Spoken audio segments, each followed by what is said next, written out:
आज हम MJY 004 के टॉपिक भयात व भभोग साधन के बारे में जानेंगे। भयात भभोग साधन की जरूरत चंद्र स्पष्टीकरण की प्रक्रिया में प्राचीन और प्रमाणिक मानी जाती है। चंद्र स्पष्टीकरण की इस विधि का आधार जातक का नक्षत्र होता है। सबसे पहले भयात और भभोग साधन के लिए हमें जातक के जन्म नक्षत्र और गत नक्षत्र का ज्ञान होना जरूरी है। अब जातक का जन्म नक्षत्र क्या होता है?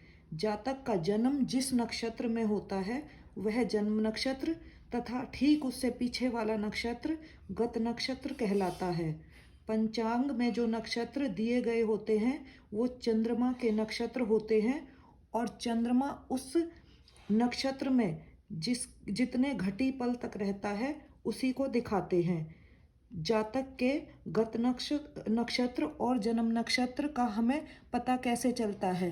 जन्म नक्षत्र, जातक के जन्म के समय चंद्रमा जिस नक्षत्र में संचार कर रहा हो वही हमारा जन्म नक्षत्र। गत नक्षत्र, जन्म नक्षत्र के ठीक पीछे वाला नक्षत्र गत नक्षत्र। अब ये जो नक्षत्र हैं उनका हमें पता है कि वो 27 होते हैं, ये उनका क्रम है। अब हमें यह कैसे पता लगेगा कि जातक का जन्म नक्षत्र क्या है, गत नक्षत्र क्या है? माना किसी जातक का जन्म 10वीं तिथि गुरुवार को 28 घटी 40 पल, ये इस जातक का ईस्ट काल है। ईस्ट काल हमने अभी पिछली वीडियो में सिखाया है, तो उसी तरीके से हम ईस्ट काल निकालेंगे। और उस दिन आश्लेषा नक्षत्र का मान 26 घटी 20 पल है, तो उसका जन्म नक्षत्र होगा मघा। मघा क्यों होगा? क्योंकि यहाँ पर ईस्ट काल का मान नक्षत्र के मान से ज़्यादा है और आश्लेषा नक्षत्र खत्म हो चुका होगा जब उस बच्चे का जन्म हुआ होगा, और उससे अगला नक्षत्र आश्लेषा के बाद आता है हमारा मघा। मघा नक्षत्र शुरू हो चुका होगा, तो यहाँ पर हमारा गत नक्षत्र हो जाएगा आश्लेषा, जबकि उस दिन का नक्षत्र आश्लेषा ही था। अगर यहाँ पर ईस्ट काल होता हमारा 24 घटी 30 पल, 24 घटी 30 पल का मतलब है, और आश्लेषा नक्षत्र का मान 26 घटी 20 पल, 26 घटी 20 पल। तो जो ईस्ट काल है वो हमारा आश्लेषा जो उस दिन का नक्षत्र है उसके मान से कम था, यानी कि जो आश्लेषा नक्षत्र है उस ईस्ट काल के बाद खत्म हुआ है, तो उसका जन्म नक्षत्र हो जाएगा हमारा आश्लेषा और उसका गत नक्षत्र हो जाएगा उससे पीछे वाला नक्षत्र हमारा पुष्य नक्षत्र। अब हम देखते हैं भयात क्या है। जन्म काल तक जन्म नक्षत्र की कितनी घटी बीत चुकी हैं वही भयात है, यानी कि जब हमारे बच्चे जातक का जन्म हुआ उससे पहले वाले नक्षत्र का समाप्ति काल है यहाँ पे, और बच्चे के जन्म का ईस्ट काल है यहाँ पे। तो जो ईस्ट काल से लेके गत नक्षत्र के समाप्ति काल तक का अंतर है वही भयात है। अगर हमारा ईस्ट काल है ये और गत नक्षत्र समाप्ति काल है ये, तो उसका भयात हमारा इस ईस्ट काल और उस गत नक्षत्र समाप्ति काल का अंतर होगा। इसी प्रकार यहाँ पर है। भभोग, जन्म नक्षत्र का पूरा मान भभोग कहलाता है।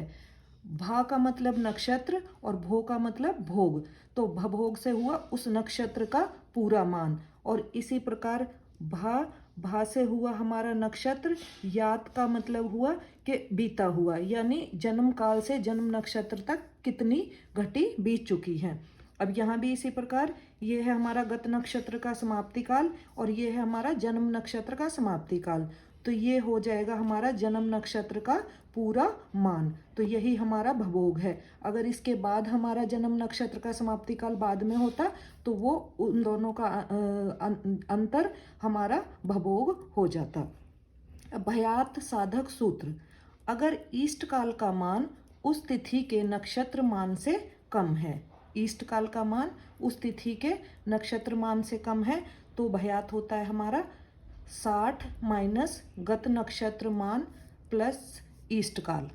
अगर ईस्ट काल का मान उस तिथि के नक्षत्र मान से ज़्यादा है, तो भयात हो गया हमारा ईस्ट काल माइनस उस तिथि के नक्षत्र का मान। भभोग, भभोग है हमारा 60 माइनस गत नक्षत्र मान प्लस जन्म नक्षत्र, यानी 60 माइनस गत नक्षत्र मान की हमें दोनों जगह जरूरत है। भयात निकालते टाइम ईस्ट काल प्लस करते हैं और भभोग निकालते टाइम जन्म नक्षत्र मान प्लस करते हैं। अब हम इसको उदाहरण के माध्यम से देखेंगे। अब भयात निकालना हम उदाहरण के माध्यम से सीखेंगे। माना जातक का जन्म 9 सितंबर 2021 को हुआ। पंचांग में उस दिन हस्त नक्षत्र का मान 20-47 पल है और मान लेते हैं हम ईस्ट काल है बच्चे के जन्म का 16-30 पल। अब यहाँ पे क्या है, हस्त नक्षत्र का मान ईस्ट काल से ज़्यादा है, तो इसका मतलब जो हमारे बच्चे का जन्म नक्षत्र है वो हस्ती होगा और ईस्ट काल है हमारा 16-30 पल। अब जब क्योंकि हमारा जन्म नक्षत्र हस्त है तो उससे पिछले वाला नक्षत्र यानी कि उत्तरा फाल्गुनी नक्षत्र हमारा उसका गत नक्षत्र हो जाएगा, जिसका मान 24-20 पल है। इसको हम पंचांग में देखते हैं। ये है हमारा 2021 का पंचांग, ये सितंबर का महीना है, 9 तारीख है। हमने बच्चे का जन्म लिया है 9 सितंबर 2021। अब यहाँ 9 सितंबर पे हम नक्षत्र देखेंगे, हस्त नक्षत्र है जिसका मान है 20-47 पल और इससे पीछे 8 सितंबर को उत्तरा फाल्गुनी नक्षत्र है जिसका मान है 24-20 पल और इससे आगे है हमारा चित्रा नक्षत्र जिसका मान है 16-53 पल। तो इस प्रकार हम पंचांग में इन नक्षत्र मान को देखते हैं।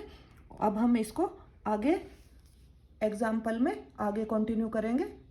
अब यही हमने पंचांग में देखा कि हमारे 8 तारीख के उत्तरा फाल्गुनी नक्षत्र का मान है 24-20 पल, 9 सितंबर के हस्त नक्षत्र का मान है 20-47 पल और 10 सितंबर के चित्रा नक्षत्र का मान है 16-53 पल। अब वही हमारा सूत्र है कि हमें 60 घटी में से गत नक्षत्र का मान माइनस करना है और उसके बाद उसमें ईस्ट काल को प्लस करना है। 60 घटी में से गत नक्षत्र, अब गत नक्षत्र था यहाँ पर हमारा उत्तरा फाल्गुनी 24-30 पल। यहाँ पे 0 में से 20 माइनस नहीं हो सकता इधर, इसलिए इधर घटी एक घटी ले लेंगे और इधर आते ही वो 60 पल बन जाएगी। 60 में से 20 माइनस हुआ 40 और यहाँ पे 60 की बजाय 59 रह जाएगा। 59 में से 24 माइनस हुआ हमारा 35, तो 35 घटी 40 पल हमारा शेष आया। अब जो शेष आया है उसमें हमें ईस्ट काल को प्लस करना है यानी कि जोड़ना है। अब 35 घटी 40 पल में 16 घटी 30 पल ऐड किया तो 40 और 30 70 और 35 और 16 51। अब क्योंकि यहाँ पे जो 70 है वो 60 से ज़्यादा है तो एक पल हम 51 में ऐड कर लेंगे और ये हमारा भभोग का मान, भयात का मान आ जाएगा 52 घटी 10 पल। अब हम एक और एग्जाम्पल लेते हैं। अगर यहाँ पर उसी एग्जाम्पल में ईस्ट काल का मान 24 घटी 57 पल होता, यानी कि ईस्ट काल का मान उस दिन के नक्षत्र मान, यानी कि उस दिन का नक्षत्र था हमारा हस्त नक्षत्र, उसके मान से ज़्यादा होता। इसका मतलब हस्त नक्षत्र पहले ख़त्म हो चुका है और अगला नक्षत्र हमारा चित्रा आ गया है। चित्रा में उस बच्चे का जन्म हुआ है तो यहाँ पे जन्म नक्षत्र हो जाएगा चित्रा, जिसका अभी हमने पंचांग में देखा था जिसका मान था 16 घटी 53 पल और यहाँ पे गत नक्षत्र हो जाएगा हस्त जिसकी वैल्यू है हमारी 20 घटी 47 पल। अब यहाँ पे भयात सीधा भी हम निकाल सकते हैं ईस्ट काल में से उस दिन का नक्षत्र यानी कि हस्त नक्षत्र की वैल्यू माइनस करके, तो 24-57 जो कि हमारा ईस्ट काल है उसमें से 20-47 माइनस करेंगे। 57 में से 47 माइनस हुआ 10 और 24 में से 20 माइनस हुआ 4, तो ये हमारा हो जाएगा भयात का मान। इसको हम ऊपर वाले फॉर्मूले से भी कर सकते हैं। पहले 60 में से गत नक्षत्र, क्योंकि अब यहाँ गत नक्षत्र बदल गया है, उसमें हमारा पहले वाले में हमारा गत नक्षत्र था उत्तरा फाल्गुनी, यहाँ पे हमारा हस्त नक्षत्र ही गत नक्षत्र है, तो यहाँ पे हस्त नक्षत्र का माइनस होगा, तो ये आ जाएगा हमारा 0 में से 47 नहीं माइनस होता, तो इधर से हम 1 ले लेंगे। 1 का मतलब इधर आके 60 पल हो जाएगा, और 60 में से 47 माइनस हुआ 13, और फिर वही 59 में से हमारा 20 माइनस हुआ 39, तो ये शेष आ जाएगा 39, 13 शेष आ जाएगा, और उसमें जब हम ईस्ट काल को प्लस करेंगे तो ये आ जाएगा हमारा 63, 70। अब क्योंकि 70 है जो वो 60 से ज़्यादा है, तो उसमें से हम 60 घटी में प्लस कर लेंगे, और 60 पल का मतलब हो जाएगा 1 घटी, इधर आके 1 घटी प्लस हो जाएगी, ये हो जाएगा 64 घटी 10 पल। पर 64 घटी 10 पल में से अब हमें 60 माइनस करना पड़ेगा। 64 घटी 10 पल में से 60 माइनस हुआ तो ये आ जाएगा हमारा 4 घटी 10 पल। 4 घटी 10 पल, जो कि हम डायरेक्ट फार्मूले से भी निकाल सकते हैं। तो इस तरह से ये हमारे 2 फार्मूले हो गए।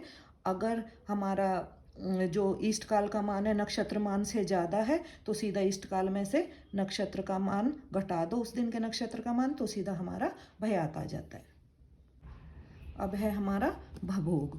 भभोग का फॉर्मूला है भभोग इज इक्वल टू 60 माइनस गत नक्षत्र मान प्लस वर्तमान नक्षत्र मान, यानी कि जन्म नक्षत्र मान। अब फर्स्ट एग्जाम्पल जो पीछे हमने भयात के लिए एग्जाम्पल लिए हैं, वही हमने भभोग के लिए लिए हैं। बच्चे का जन्म है हमारा 9 सितंबर 2021, और उस दिन का नक्षत्र है हस्त नक्षत्र, जिसका मान है 20 घटी 47 पल। अभी हमने पंचांग में देखा भी था। और ईस्ट काल है 16 घटी 30 पल। 16 घटी 30 पल। अब क्योंकि जो हमारा ईस्ट काल है वो उस दिन के नक्षत्र मान से कम है, तो इसलिए जन्म नक्षत्र उस दिन का नक्षत्र ही होगा। यहाँ पे जन्म नक्षत्र हो जाएगा हमारा हस्त नक्षत्र, जिसका मान है 20 घटी 47 पल, जिसका मान है हमारा 20 घटी 47 पल। और हमारा गत नक्षत्र हो जाएगा उत्तरा फाल्गुनी, जिसका मान है 24 घटी 20 पल। 24 घटी 20 पल। और ईस्ट काल है हमारा 16 घटी 30 पल। अब सूत्र क्या है हमारा, 60 में से हमें गत नक्षत्र मान माइनस करना है। 60 ये गत नक्षत्र है उत्तरा फाल्गुनी, इसमें से ये माइनस करके वही 0 में से 20 नहीं जा सकता है, तो हम इधर से 1 कैरी कर लेंगे। एक घटी इधर आते ही 60 पल हो जाती है, तो 60 में से 20 माइनस किया 40, और 59 में से 24 माइनस किया 35, तो ये हमारा शेष आ गया 35 घटी 40 पल। अब 35 घटी 40 पल में से वर्तमान नक्षत्र, यहाँ पे वर्तमान नक्षत्र है हस्त, इसका मान जो है वो हम इसमें जोड़ लेंगे। 35 घटी 40 पल में 20 घटी 47 पल जब जोड़ेंगे तो 40 और 47 87, और 35 और 20 55। अब क्योंकि जो पल का मान है वो 60 से ज़्यादा है, तो इसमें से 1 पल इधर 1 घटी इधर ऐड हो जाएगी, और मान हो जाएगा हमारा 56 घटी 27 पल। इसी तरह से अगर जन्म जो तारीख है हमारी है 9 सितंबर 2021, और उस दिन का नक्षत्र वही जो हम पीछे एग्जाम्पल में लेते आ रहे हैं, हस्त नक्षत्र का मान है 20 घटी 47 पल, और ईस्ट काल है 24 घटी 57 पल। अब यहाँ जो ईस्ट काल का मान है उस दिन के नक्षत्र मान से आगे है, तो यहाँ पे जन्म नक्षत्र हो गया हमारा चित्रा, क्योंकि जो हस्त नक्षत्र है बच्चे के जन्म से पहले ही बीत चुका है। और अगले चित्रा नक्षत्र का मान है यहाँ पे 16 घटी 53 पल। अब यहाँ पे ये जन्म नक्षत्र हो गया, गत नक्षत्र हो गया जो उस दिन वाला नक्षत्र था हस्त, 20 47। अब वही सूत्र 60 में से हम गत नक्षत्र को माइनस करेंगे, ये वैल्यू आ जाएगी हमारी 39 घटी 13 पल। 39 घटी 13 पल।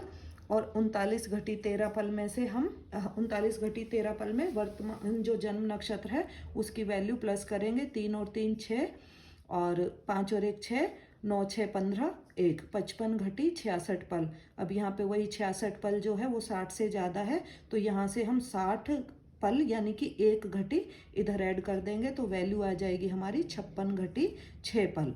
अब यहाँ पर ध्यान देने वाली बात यह है कि भयात का मान हमेशा भभोग से कम होता है। भयात का मान हमेशा भभोग से कम होता है और भभोग का मान हमारा 68 घटी तक भी हो सकता है।